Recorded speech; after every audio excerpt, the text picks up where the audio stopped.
আজকে বড্ড খিদে পেয়েছে। কোথায় যে যাই? জঙ্গলের অর্ধেকের বেশি জন্তুকে তো আমি পেটে পুড়েছি, একটা শিকারও যে দেখছি না।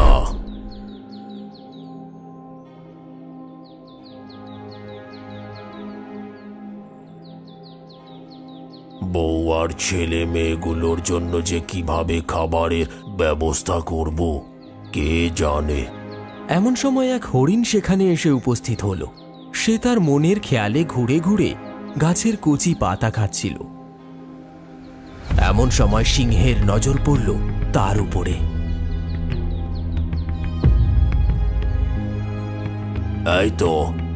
এই তো পেয়েছি, এটাকেই এবারে শিকার বানাবো। বেশ বড় আছে হরিণটা, সকলেই মোটামুটি পেট ভরে খেয়ে নিতে পারবে। আজকে মনটা কেমন কু ডাকছে, খালি মনে হচ্ছে কিছু একটা ঘটবে, কিন্তু কি?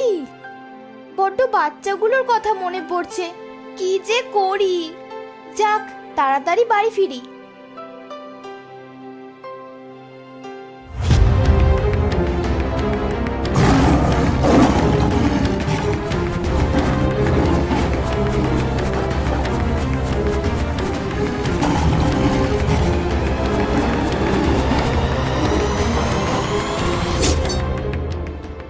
সিংহ ওই হরিণটাকে মুখে করে গুহায় নিয়ে গিয়ে হাজির হলো। তার বউ আর দুই বাচ্চা সামনে এগিয়ে এলো। কি মজা, আমিও খাবো। আমি তো ভেবেছিলাম আজ তুমি আমাদের জন্য খাবার জোগাড় করেই আনতে পারবে না। তোমার ভয়ে তো কেউ আর এই দিকটায় আসেই না আজকাল।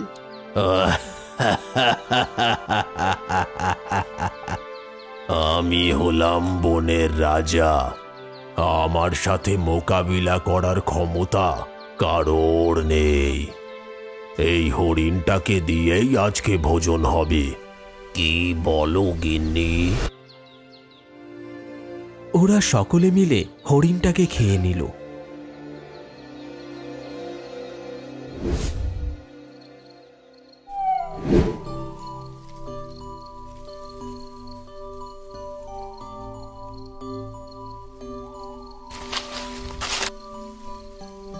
মা কোথায় বাবা? জানো, মা তো সেই কখন গেছে, এখনো এলো না কেন? এত দেরি তো কোনোদিনও হয় না। আমিও তো তাই ভাবছি, জানিস, তোর মা তো এত দেরি করে না। চলো আমরা বরং মাকে খুঁজতে বেরোই। মা বোধহয় পথ ভুলে অন্য কোথাও চলে গেছে, এত বড় জঙ্গলের মধ্যে হারিয়ে গেছে। এবার আমাদেরকেই খুঁজে আনতে হবে। চল তাহলে সেটাই করি বরং, কিন্তু এত রাতের বেলা কি তাকে খুঁজে পাবো? ঠিক খুঁজে পাবো বাবা, এত চিন্তা করো না তো। ওরা দুইজনেই হরিণকে খুঁজতে বেরিয়ে পড়ল, কিন্তু তাকে তন্ন তন্ন করে খুঁজেও যখন কোথাও পেল না, তখন হরিণের স্বামী কান্নায় ভেঙে পড়ল।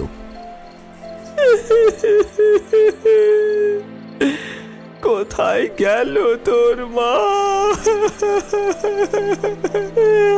বাবা, এভাবে কেঁদো না, ভগবানের ওপর বিশ্বাস রাখো, আমরা ঠিক মাকে খুঁজে পাবো। এমন সময় কিছু হাতি সেখান দিয়ে যাচ্ছিল। তারা যেতে যেতে হরিণদেরকে ওভাবে কাঁদতে দেখে থমকে দাঁড়িয়ে পড়ল। বড় হাতি বলল, কি হয়েছে তোমাদের? এভাবে কাঁদছো কেন গো? আমার মাকে খুঁজে পাচ্ছি না হাতি ভাই, সে যে কোথায় হারিয়ে গেছে কে জানে। এই এত বড় জঙ্গলের মধ্যে সে কোথায় হারিয়ে গেছে কিভাবেই বা বুঝবে? কিন্তু তাকে তো খুঁজে বের করতেই হবে। আমি যে কারোর চোখে জল দেখতে পারি না গো, তোমরা তোমাদের চোখ মোছো। আমি মনে হয় তাকে দেখেছি, বুঝলে, মনে হচ্ছে সে সিংহের পেটে গেছে। সে কি? এ কি সর্বনেশে কথা বললে গো? এবার আমাদের কি হবে? আমি তখন নদীতে জল খেতে নেমেছিলাম। ঠিক সেই সময় ওই হিংস্র সিংহের গর্জন আমার কানে যায়। আমি নদী থেকে উঠতে উঠতেই দেখি সে একটি হরিণকে শিকার করে তাকে মুখে করে নিয়ে নিজের গুহার দিকে এগিয়ে যাচ্ছে। আমি যেতে যেতেই সব শেষ। কিন্তু বুঝবো কি করে যে সেই আমার মা? হরিণের গলায় একটা ঘণ্টা ঝোলানো ছিল, আর চোখ দুটো খুব সুন্দর ছিল। দূর থেকে যেটুকু দেখেছি সেটাই তোমাদেরকে বললাম। তুমি ঠিকই বলেছ। এক চাষি খুশি হয়ে আমার স্ত্রীর গলায় ওই ঘণ্টাখানা বেঁধে দিয়েছিল, আর সত্যি এই জঙ্গলে ওর থেকে সুন্দরী আর কেউ ছিল না।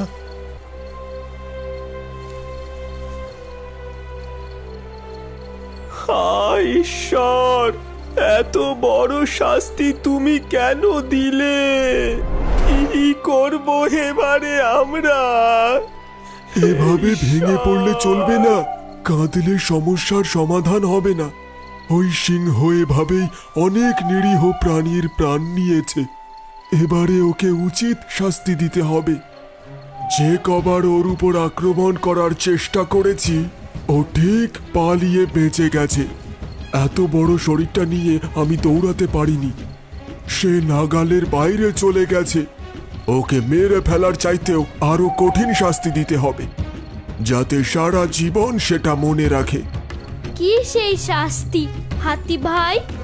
চলো, আমাদেরকে এবার বাঁদরের আস্তানায় যেতে হবে। ওদের মাথায় অনেক বুদ্ধি আছে। ওদের গিয়ে বিষয়টা জানালে ওরা একটা না একটা উপায় ঠিক বের করে দেবেই।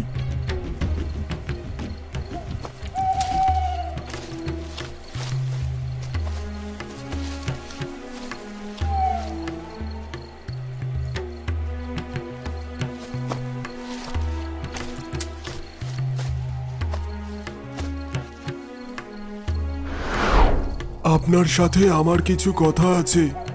আশা করি আপনারা আমাদের কথা শুনবেন। হ্যাঁ হ্যাঁ, কেন শুনবো না? আমরা সকলের পাশে থাকারই তো চেষ্টা করি। বলুন না, কিভাবে আপনাদের সাহায্য করতে পারি? এই যে হরিণদের দেখেছেন, এরা খুবই খারাপ অবস্থার মধ্যে পড়েছে। এনার স্ত্রীকে সিংহে খেয়ে ফেলেছে। মাতৃহারা হয়েছে হরিণ শিশুটি। এখন আমরা চাই সিংহ এর উচিত শিক্ষা পাক। কিভাবে ওকে উচিত শিক্ষা দেওয়া যাবে বলতে পারেন?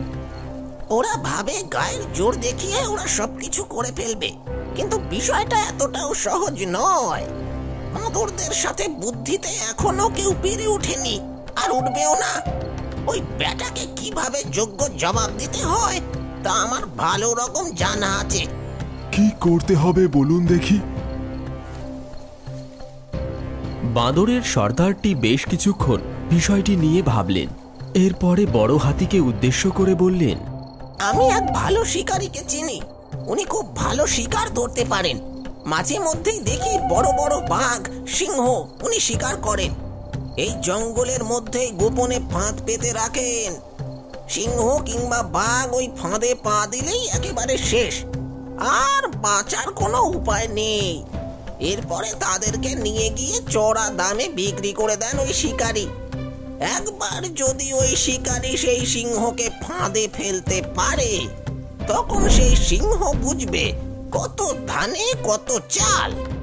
বেশ তো, তাহলে ওর সাথে গিয়ে আমরা দেখা করি। কি বলো ভাই সকলে? চলো।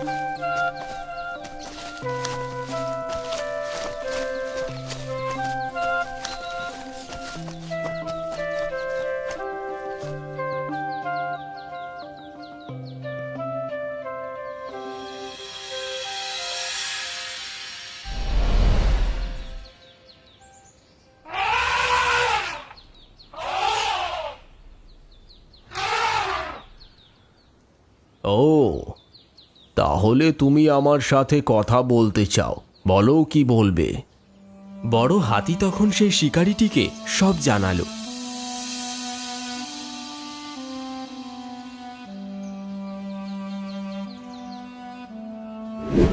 সবটা শোনবার পরে শিকারী তাঁদেরকে উদ্দেশ্য করে বলল, বুঝেছি, এবারে তাকে আমি উচিত শিক্ষা দেব, কিছু চিন্তা করো না। নিজের মানুষের থেকে দূরে যাওয়ার কষ্ট কি এবারে তাকে বোঝাবো আমি। শিকারী সব রকমভাবে প্রস্তুত হয়ে গেল। এরপরে ফাঁদ পেতে ওই শিকারী সিংহের জন্য অপেক্ষা করতে লাগলো।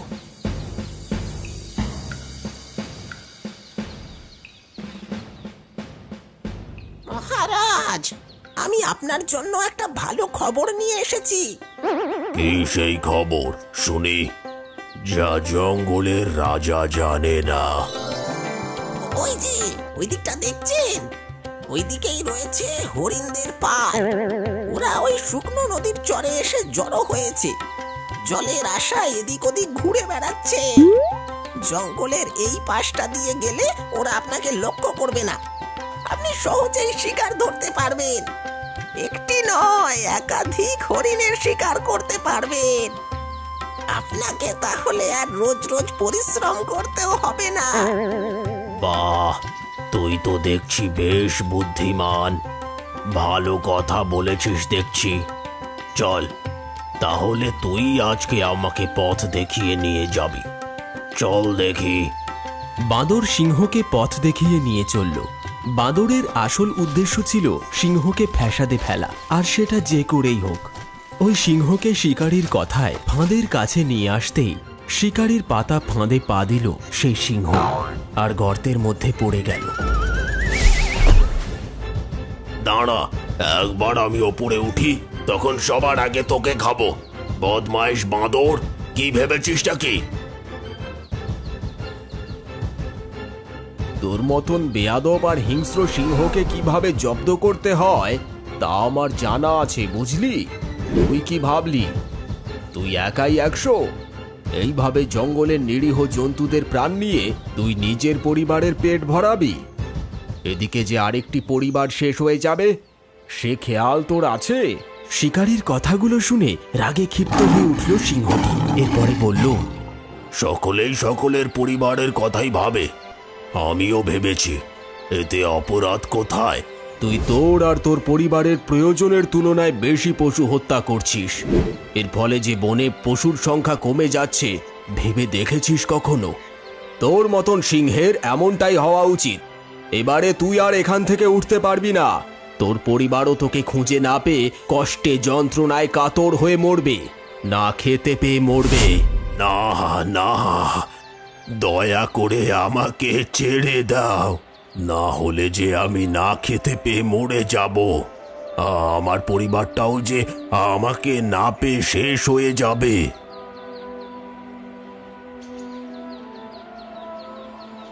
তুই যাকে মেরেছিলিস সে আমার স্ত্রী ছিল, আর এই হলো আমার ছোট মেয়ে। মাকে ছেড়ে ও কিভাবে থাকবে ভেবে দেখেছিস কোনোদিনও? ভাবিসনি আজকে নিজের কষ্টটা অনুভব করতে পারছিস তো? আজকে যদি কেউ তোর বউকে শেষ করে ফেলে,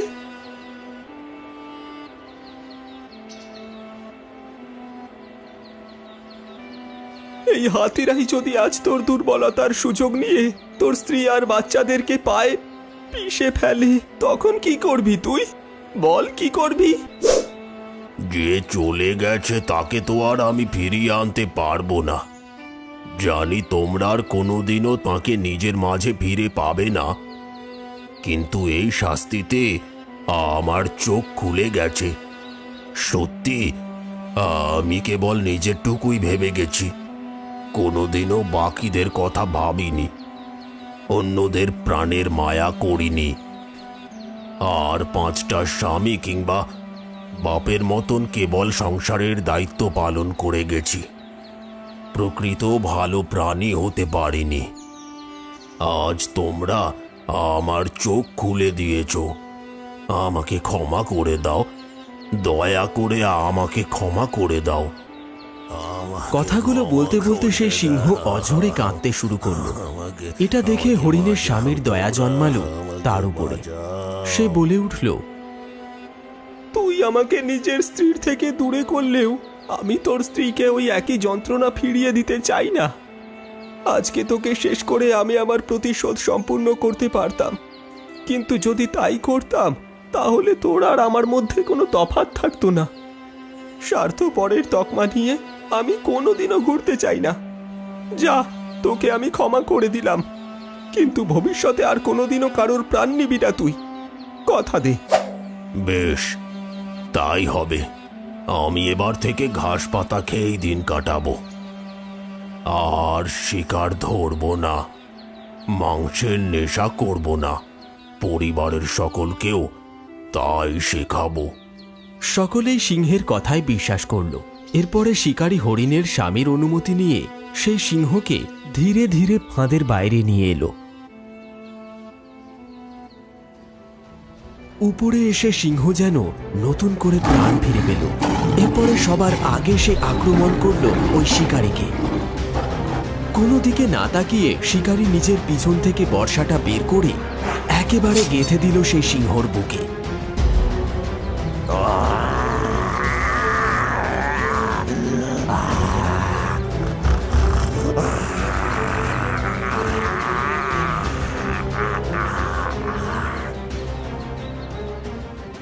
আমরা সকলকে বোঝাতে পারি যে খারাপ তাকে ভালো করার চেষ্টা করতে পারি। অনেকেই আছে যারা ভালো পরামর্শ শুনে ভালো হয়ে যায়, কিন্তু সবাই নিজেকে পরিবর্তন করতে চায় না। তারা হয় খুবই ধূর্ত আর স্বার্থপর।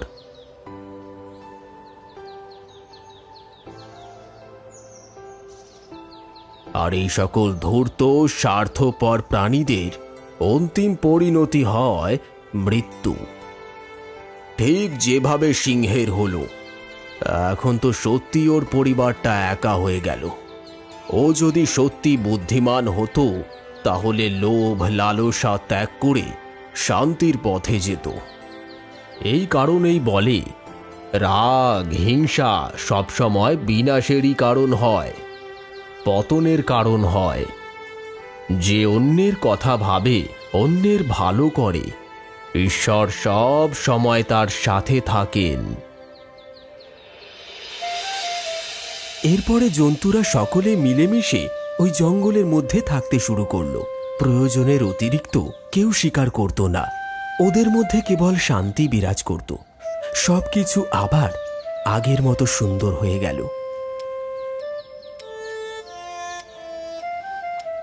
তাহলে এই কাহিনীর থেকে আজকে আমরা কি শিখলাম? যে ভালো হয়, ভালো কাজ করে, হাজার কষ্টের মধ্যেও কারোর ক্ষতি করে না, তার শেষটা সব সময় ভালোই হয়। আর যে সবসময় খারাপ কাজ করে এসেছে তার সাথে খারাপটাই হয়, ঠিক যেমন সিংহের পরিণতি হয়েছিল। তাই সবসময় যে কোনো পরিস্থিতিতে মানুষের উপকার করবার চেষ্টা করবেন। এই রকম রঙিন মজায় মেতে থাকতে সাবস্ক্রাইব করো তোমাদের প্রিয় চ্যানেল রঙিন টিভিকে।